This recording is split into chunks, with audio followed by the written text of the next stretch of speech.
Hello and welcome to Civil War Weekly, the podcast that answers the question, what happened this week in the American Civil War? I'm your host, Tim Patrick, and this is episode 217, The Postscript. Last week, we officially wrapped up the war. We had the capture of Jefferson Davis, the last skirmish, and an account of the CSS Shenandoah, who continued to sail without knowing that the war was over. This week, we need to talk about the postscript on the narrative episodes. We're going to go ahead and answer a few important questions just to close everything out.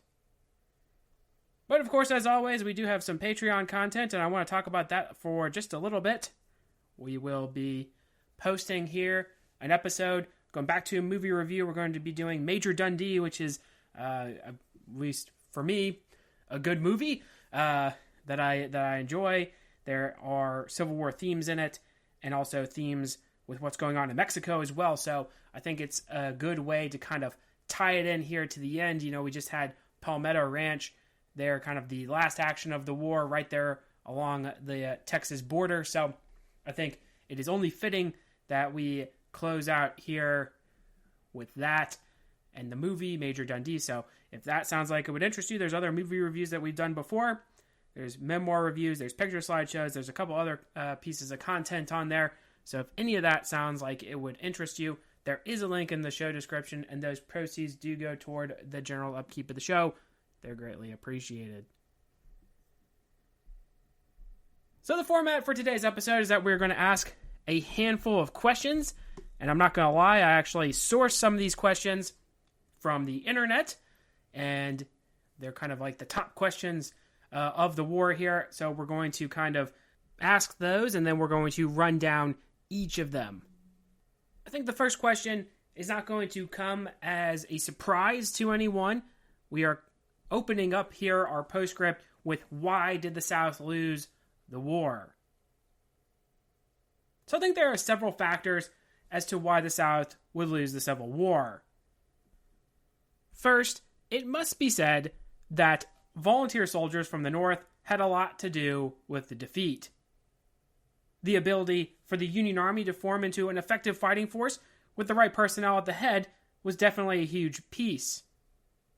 The superiority in artillery and the evolution of the cavalry as an offensive weapon were certainly two big pieces as well. Remember that repeating weapons did make a difference. 1864 and beyond would see the mounted arm being used in this offensive capacity to great effect. We have some good examples of that being in the Shenandoah, and then of course in the main theater of the war, the Five Forks, especially, toward the end of the war, the cavalry is being used in a very different way than what they were used for in the beginning of the war. The naval strength of the North is constantly showcased throughout the war, but the South does have their small handful of ironclads that do make some noise on occasion. Overall, though, if we stay on the subject of the blockade, we can see that the presence of which would make it difficult for continued reinforcement and material to come into the southern states.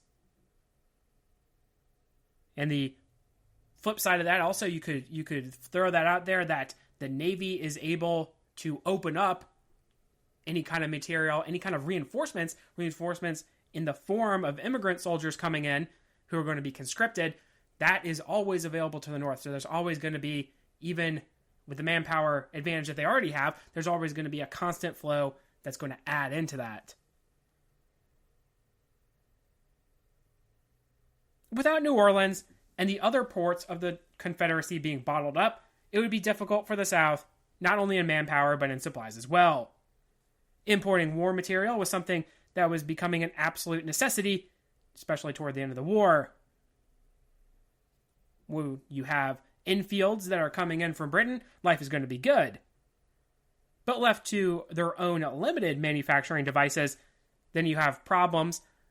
Good example of that being, we have the faulty rounds supposedly at Gettysburg, right? Before the grand assault there, Pickett's charge, the grand battery that is put together of Confederate artillery pieces, they're going to have some faulty shot that was made in the South, and that's going to be one of the reasons why people point fingers as to why Pickett's charge didn't work. Obviously, this is an area in particular where the North was able to flex their manufacturing power. Their better infrastructure would be on display in the form of railroads. This would lead to problems in the Confederacy. The lines were vital, especially if you were south of the Mason-Dixon line, because there just, quite frankly, weren't as many. And of those that were in place, because there's not as much of a reliance before the war on railroads, a lot of these are not going to be in the best shape. We have a great example, actually, of First Manassas. You talk about how this is the first time in military history in which troops are being transported via railway to be shifted to another front, so to speak, right? We have the Shenandoah moving to Manassas. Joseph Johnston's army is there. But really, I have seen it pointed out that while it's saving their energy, because it is summer in 1861, it's summer in Virginia, 1861, they are probably moving at a pace that you could probably just walk, right? If they were just marching, then maybe it would have been just as fast in terms of getting there. However, again, being able to reserve yourself for the combat to come is definitely a big part of it for this army that is being shifted. Now, one thing that I think is a common misconception is that there is a dearth of food and other supplies that could be shipped throughout the South, right? There's constantly this talk about how they're running out of food. Well, there is a whole lot of evidence to suggest that there was enough food to probably feed these Southern armies. However, they just lack the logistical network to get it to where it needs to go, right? That's why Robert E. Lee is constantly drawing off supplies that are stationed in Atlanta, and he's using the railroads that are going up into Virginia for that purpose. Whereas you have Braxton Bragg, who now he doesn't really have as many options. He has to do a lot of foraging for his army in the subtheater of the war. You would think he'd probably have a better network where he could draw off of Atlanta, and then Robert E. Lee would be able to pull elsewhere. And there's probably something else to be said about Robert E. Lee being able to get sort of the best there is for the Confederacy, whereas the subtheater is kind of kicked to the curb. I suppose there's something to be said about that. But again, this lack of a great logistical network is going to really hamper them. The agricultural output for the Midwestern states would be able to support the Union, in fact, surpassing the South. Kentucky deciding to be neutral, and then ultimately a split state there, would actually be more of a win for the Union and an L for the Confederacy. This is actually going to lead us to a good discussion on the strategy for both sides. Jefferson Davis initially is going to be giving the offensive-defensive strategy a go, but it really doesn't work. The overall Anaconda Plan is solid, and the North has the resources to complete it.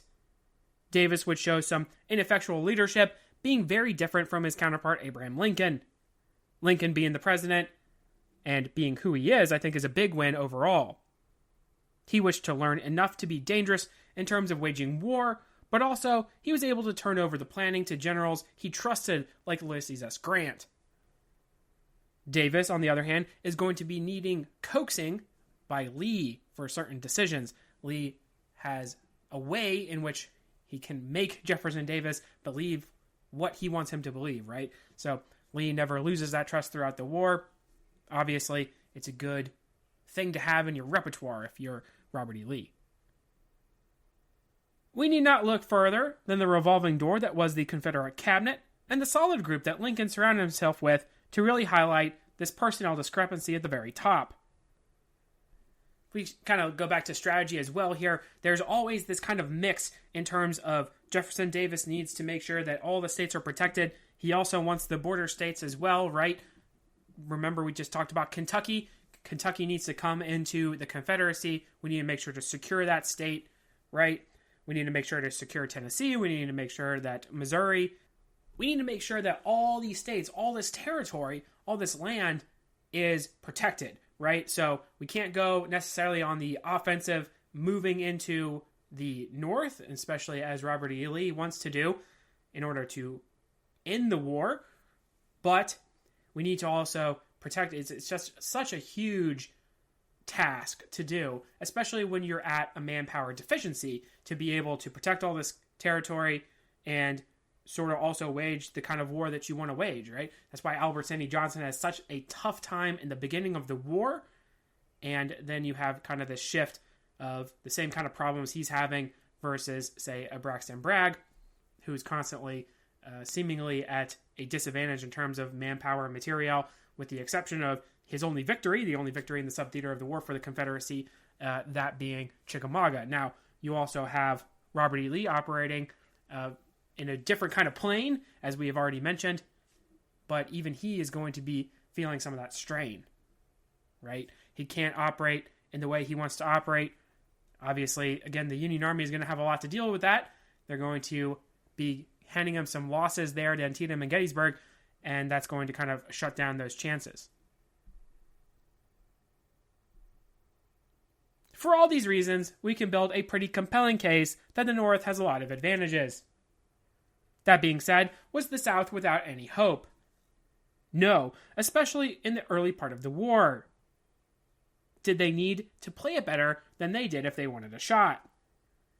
It might be some hindsight, but I believe so. But just to turn back to my original point, when you have these analysis on why sports teams lose to one another, then you can say, I think maybe the team they played had a lot to do with it. So yes, the federal armies standing in the way of the rebels and moving into their territories were big factors. You can look at the Anaconda Plan and really kind of see how it, on the base sense, it is not going to be satisfactory toward the North, right? We can't just sort of have this completely lockdown of the southern states and really just kind of choke them out, so to speak. We need to be able to engage them in the field. We need to be able to move into these states and strike blows at them.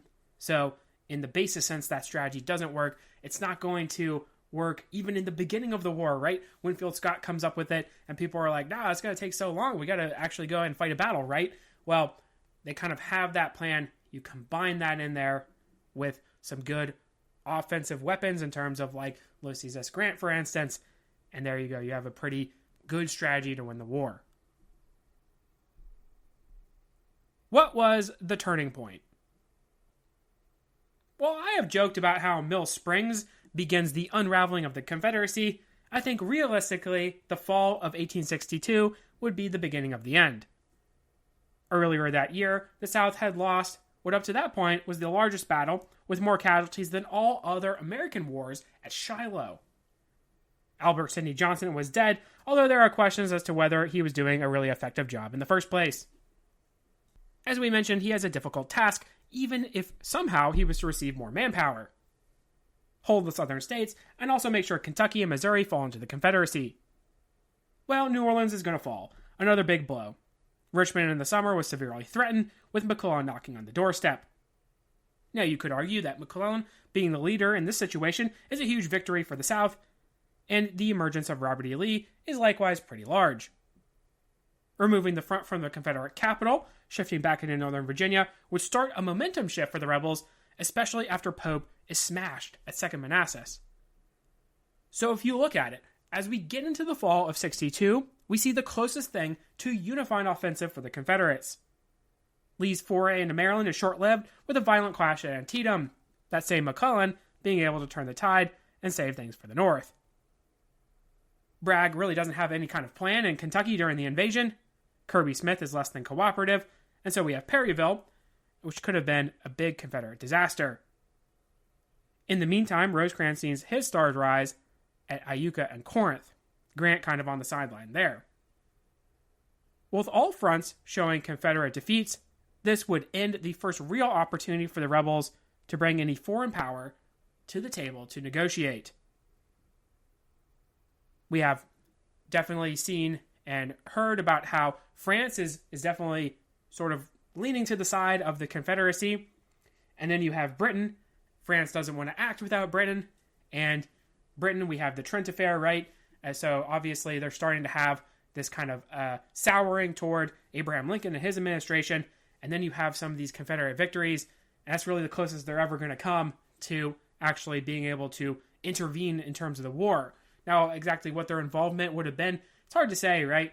Like, they had shifted some troops to Canada just in case something happens, right? But really, the fact that they would have gone to war is probably not necessarily realistic.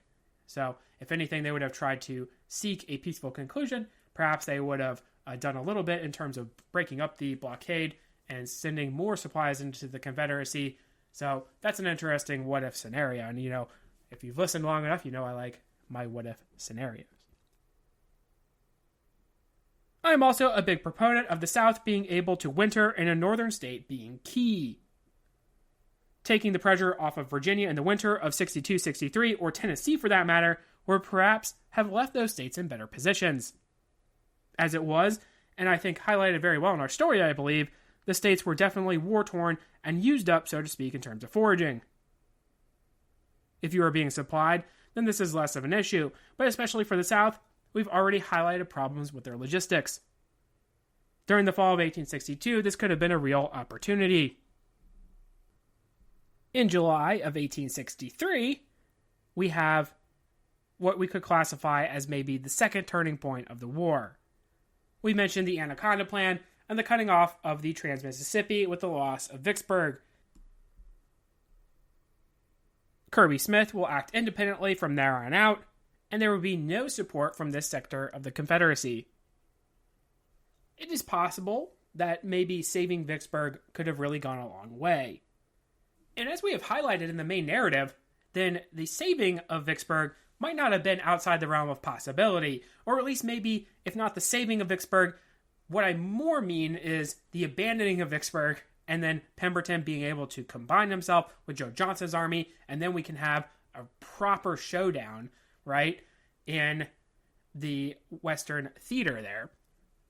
We have enough troops by Johnson, we have enough troops by Pemberton, with the caveat, I believe that, and I don't think it's a surprise if you've listened to some of my previous episodes, but I don't think that either of those individuals are going to be the right personnel for this particular instance. Certainly not in the case of Pemberton and Joe Johnston.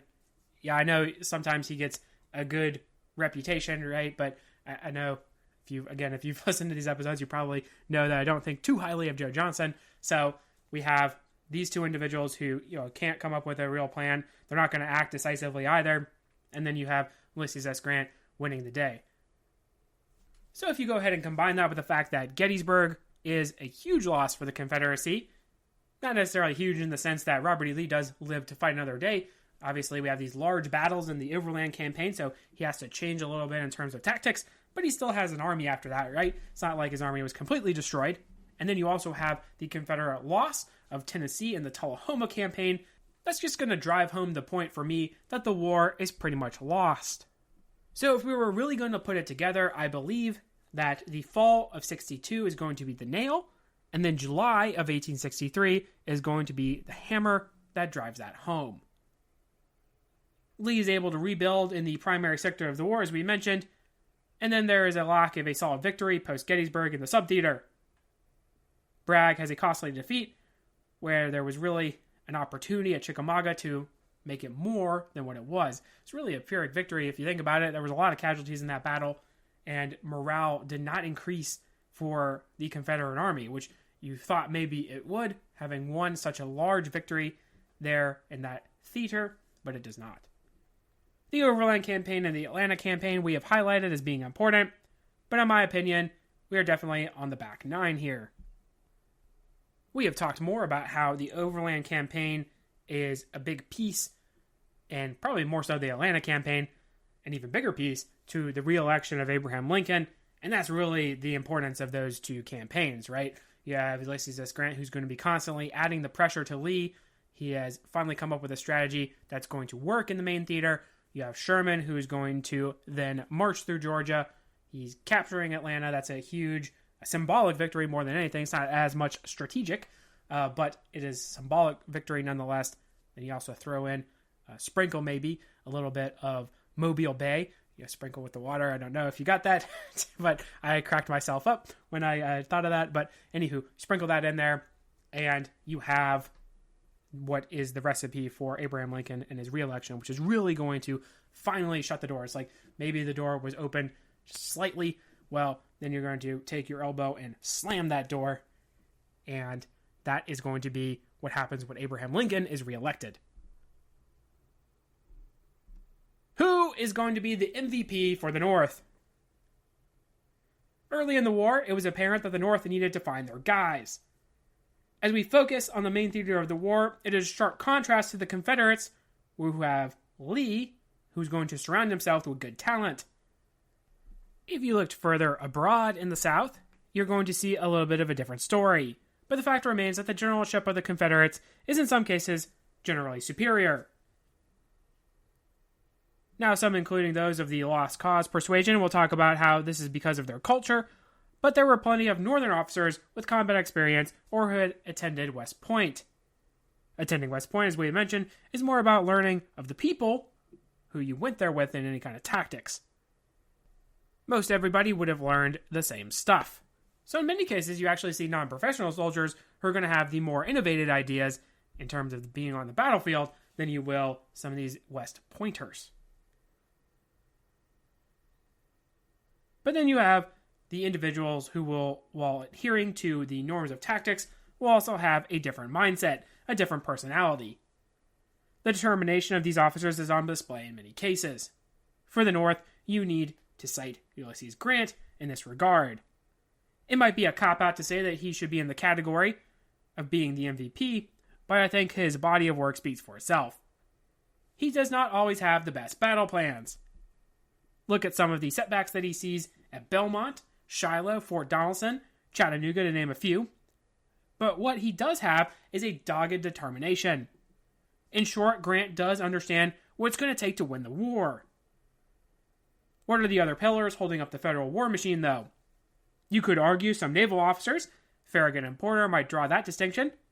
But like an NFL MVP, we need to look at their schedule. They really do not face an enemy that is going to be on par with the land armies that some of these other generals are going to face. Sherman is a good candidate. He shares the vision of Grant and works well with his superior. He does not have a stellar reputation either, but he does conduct a good campaign for Atlanta in a time when it's very crucial that the Union gets a W. Sheridan is an interesting choice. He evolves the cavalry as a solid offensive weapon. Helped by a decided advantage in arms, this is a different view on what the mounted arms should have been used for. If you look all the way back in 1861, right, cavalry is considered to just be kind of like scouting, screening. That's about it. We don't need it anymore. It's not the Napoleonic Wars anymore. They're not going to be used as this great offensive weapon. Maybe we could still hang on to some of those Napoleonic tactics, and cavalry can be used to rout an army once it's already retreating. Sure, we can do that, but it's just going to be used very differently in 1861. He eliminates Jed Stuart and ends Jubal Early, two solid Confederate officers. So it could be fair that you walked into this, much like myself, and you were not thinking that Sheridan was as big a figure, but obviously he does have a pretty good case. If we're looking at Grant for MVP, then maybe he's the Offensive Player of the Year, perhaps. But if we are going off of that, then who's going to be the Defensive Player of the Year? Well, that award most obviously is going to go to George Thomas. He gets that big win at Mill Springs and then turns in solid performances. You kind of exclude Perryville. His command is kept off the battlefield. He doesn't really do a good job in that battle, right? But he's also kind of going through a little bit of a personal crisis. He's kind of this second in command toward Don Carlos Buell, who's going to be leading the way, and he doesn't really have a corps to command either, so he's going to be attaching himself with Thomas Crittenden. Crittenden doesn't get to the battlefield at all, so you have kind of a huge mess of Perryville there for George Thomas. But he does make sure Chickamauga is not as big of a disaster as it could have been, and he ensures that it's going to be a Pyrrhic victory for Bragg, his defense of Snodgrass Hill and Horseshoe Ridge, making it quite costly for the Confederacy. He then takes a big W at Nashville, one of the more complete victories of the war. Thomas is going to be in one of those categories that you have with some of the other officers throughout the war. He's just going to be better on the defensive. Yeah, you have Nashville. That's going to be a big offensive battle, and he shows real contempt for John Bell Hood in that he sort of rolls out the same idea 2 days in a row against John Bell Hood, but you also have him acting defensively at these other battles. Stones River is another great example of where he turns in a good performance. So you have George Thomas as a solid pick there. But who is going to be the surprise pick? That individual is going to be William Stark Rosecrans. Rosecrans begins to get onto the stage with his wins at Iuka and Corinth. And actually, he does a pretty good job in Western Virginia. Some would say a better job than George B. McClellan. And McClellan gets this huge boost where he comes and he's the savior of the Union, so to speak. And that is also detrimental to him, I think, as well. But Rosecrans is there. He does a good job in Western Virginia. He gets shipped off, and he's going to win these battles at Iuka and Corinth. And that's, again, part of the fall of 1862. We talked about how important that was toward winning the war. And then you have a good win at Stones River. Abraham Lincoln thinks it's a huge win. He's going to constantly talk about how Stones River is coming at a time when he really needs this victory, right? He needs it. And he's never going to forget Rosecrans and how he was able to provide that for him. You also have, of course, this campaign of maneuver in Tullahoma and the capture of Chattanooga. Now, if you're like me and you didn't really know a whole lot about Tullahoma, especially before you researched it and did an episode on a podcast episode about it, right? You're probably right to have that as your basis of knowledge, right? There's so much that is overshadowing Rosecrans in this situation. We talked about the fall of 62 recently here. We're talking about July of 63, and you have Gettysburg, you have Vicksburg. You have essentially the largest battle of the war, the most important also in terms of hatching out the Anaconda Plan in Vicksburg. That's a huge win as well. So those two things are just going to kind of overshadow the Tullahoma campaign because there's not really a huge battle, right? And you might think, well, this kind of actually does show his ability as an officer, ability as a tactician, as a planner to actually make sure that there were no casualties. But at the same time, even Ulysses S. Grant is going to have Champion Hill that's going to rack up some casualties. He's going to have these initial assaults on Vicksburg that have casualties. So there are these stories of glory and how hard-fought wins on the battlefield. And remember, that's still the mentality here, right? It's not about saving lives. It's about being brave. And when you have somebody like Rosecrans, who's also, I might add, kind of difficult toward the War Department, then, yeah, he's going to get overshadowed in terms of the Tullahoma campaign. And it's not going to help the fact that right after the capture of Chattanooga, he's going to have this foray into Georgia that's not going to end well for him. I've seen it argued that Rosecrans gets negative press because Grant writes as such after the war. The only difference in Rosecrans and Thomas is that Thomas survives in his role long enough for a victory that can't be downplayed. Rosecrans is also going to get a negative hit because of George B. McClellan. In many ways, McClellan and McDowell will taint the government perspective of all general officers moving forward. Rosecrans was cautious, but when he moved, it was with a good purpose. Prior to Tullahoma, you have this feeling from Rosecrans that everything needs to be ready. Prior to getting at Chattanooga, everything needs to be ready. We need to make sure we have our logistics in check. We need to make sure everybody is good to go. Now, what does that sound like to you if you're Edwin Stanton? It sounds like George B. McClellan. We need to get ready. We need to get ready. And that's what he's hearing the entire time when McClellan takes over in 61 and then into 62 when nothing's really happening. And it's like, hey, why don't we actually do things instead of constantly saying we're not ready, right? We need to train more. We need to do all these things that McClellan wants to do to kind of delay having to have this campaign. So, yes, Rosecrans is going to be tainted because he's going to be very similar to McClellan. You could also argue that George Thomas is similar to McClellan in that he's cautious. He doesn't take a whole lot of chances, right? It's not something that McClellan was known for. He has his best offensive battle, McClellan does, when he already has Robert E. Lee's plan, right? Captures these orders. He knows exactly where all his troops are, and he's able to have probably his best performance at that South Mountain, and then follows that up pretty shortly thereafter with Antietam. And we talked about how Antietam was also important in that fall of 62. But the difference, again, in that Thomas actually is going to be able to survive long enough. He's commanding in the Atlanta campaign. He's going to then have Franklin and Nashville under his watch.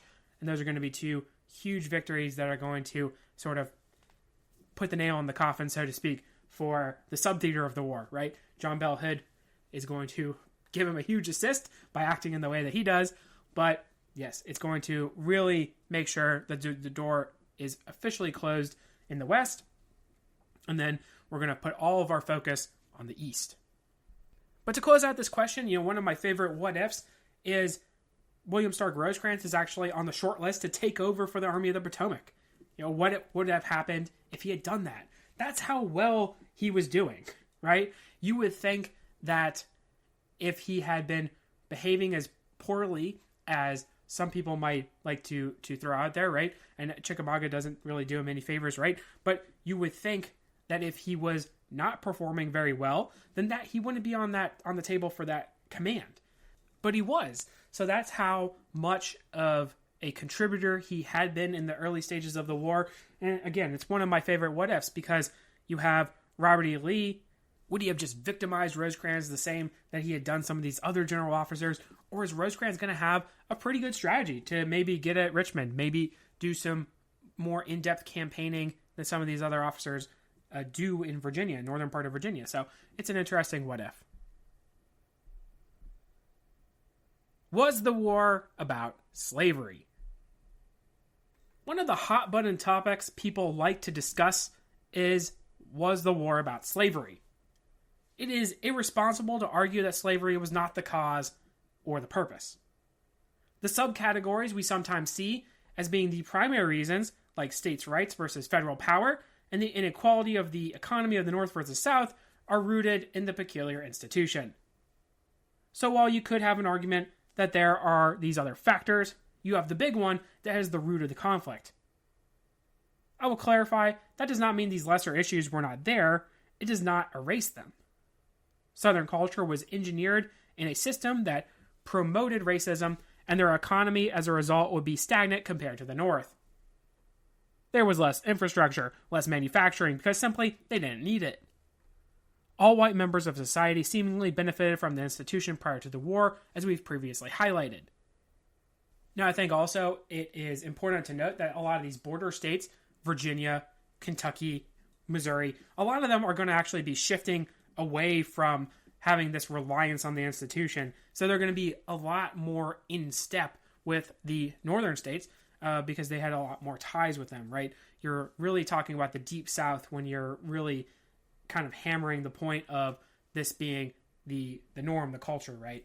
So it's fair to say that there's shifts everywhere, right? It's not necessarily black and white. I don't like to try to paint it this way, but there are, in certain instances, there's already kind of the wheels turning toward being very different than maybe it had been in, say, the 1700s. As we have also pointed out, the average Confederate does not own slaves, but certainly found value in the system and probably aspired to one day. So the elimination of human bondage, if we recall, already ingrained in American culture, not different from North and South as being racially unequal, would seem to not only be a problem for your current livelihood, but also future aspirations. So that's where you get the slave versus free state, federal versus popular sovereignty debate coming from. The rich planting class obviously wanted expansion, and so too did the southern populace, so that's going to provide an opportunity.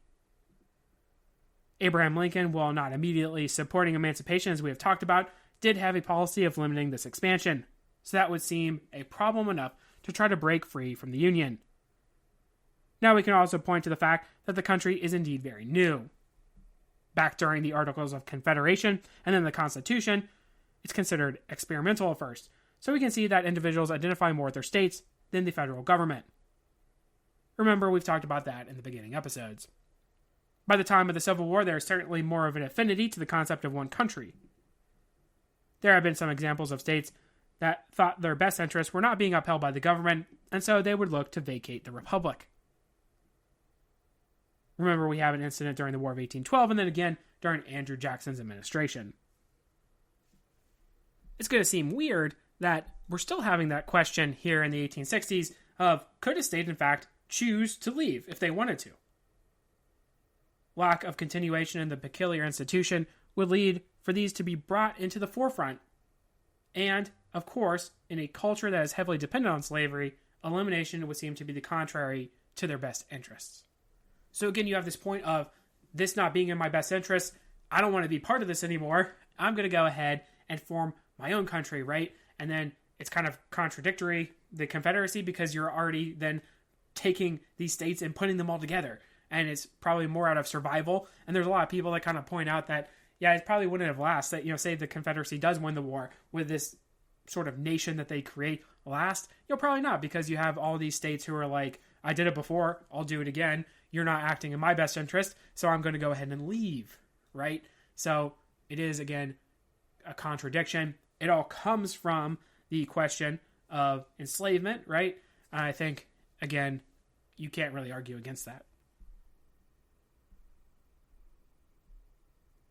Why was the Civil War important? Well, let's go ahead and read out some numbers in terms of casualties for some of the major battles. We had over 10,000 engagements and 50 major battles. And here we have in the top battles the casualty figures. Gettysburg, 51,000. Chickamauga, 34,624. Spotsylvania, 30,000. The Wilderness, 29,800. Chancellorsville, 24,000. Shiloh, 23,746. Stones River, 23,515. Antietam, 22,717. Second Manassas, 22,180. And Vicksburg, 19,233. Overall, we had 620,000 men that were going to die during the war, making it the costliest war in American history. So in terms of loss, it's very important. It's going to shape America. We have, obviously, emancipation and the 13th Amendment that will set up the country on their path moving forward. Well, this path is a rocky one. Definitely seeing the beginning of the evolution of the country into what we have today is important. In some ways, the war was necessary for the expediting of cultural movement. Remember, we spoke before in the increased role of women, suffrage movements would start to gain traction. We obviously have spoken about citizenship for the formerly enslaved. While Reconstruction is around the bend, and that's obviously going to produce some not good times, I believe it's important that it being a stepping stone to the civil rights movements of the 60s. Technology will increase. Modern tactics will be used in warfare. These might seem secondary, but also important nonetheless. We had the first ironclad battle. We got a taste of trench warfare and barbed wire. Repeating weapons have made an appearance in war. Even breechloaders will become the norm of armies. Obviously, I have a bias, but I think it is important to continue to study the past, especially the Civil War, and honor the ground that they fought over. So with that, we're going to bring today's episode to a close. We went through a couple questions about the conclusion of the war. We're going to have a separate announcement on the future of the show coming shortly after this episode, so stay tuned for that.